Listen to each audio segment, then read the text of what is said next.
When people hear the word stock, it sounds complicated, almost like something only Wall Street insiders understand.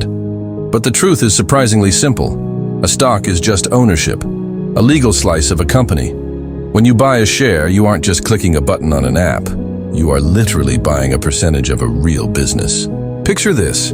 Imagine a company as a giant, multi-layer chocolate cake. To raise money, that cake gets sliced into thousands, sometimes hundreds of millions, of tiny pieces. Each slice is a share, and every investor who buys a slice earns a claim to that company's future growth, profits, and value.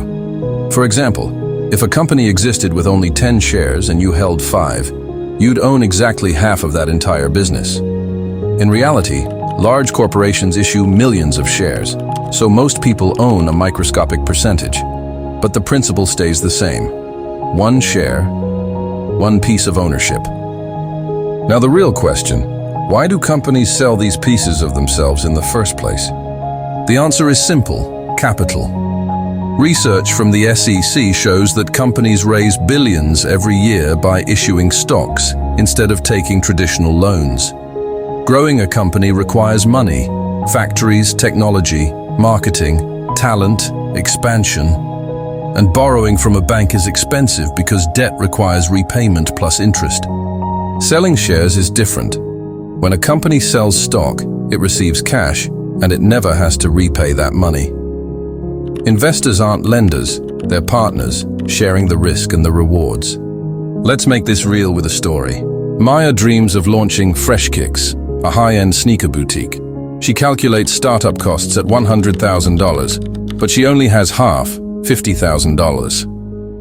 Instead of drowning in debt, she decides to split her business into 10 equal shares, each priced at $10,000. She keeps 5 shares because she contributed half the capital, and she sells the remaining 5 to investors who believe in her vision. Jordan, a serious sneaker collector, buys 1 share for $10,000.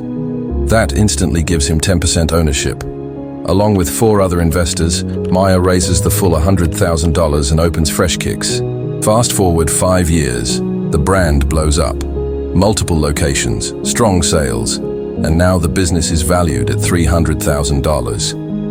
Jordan's share, initially worth $10,000, is now worth $30,000. If he chooses to sell, he walks away with a $20,000 profit.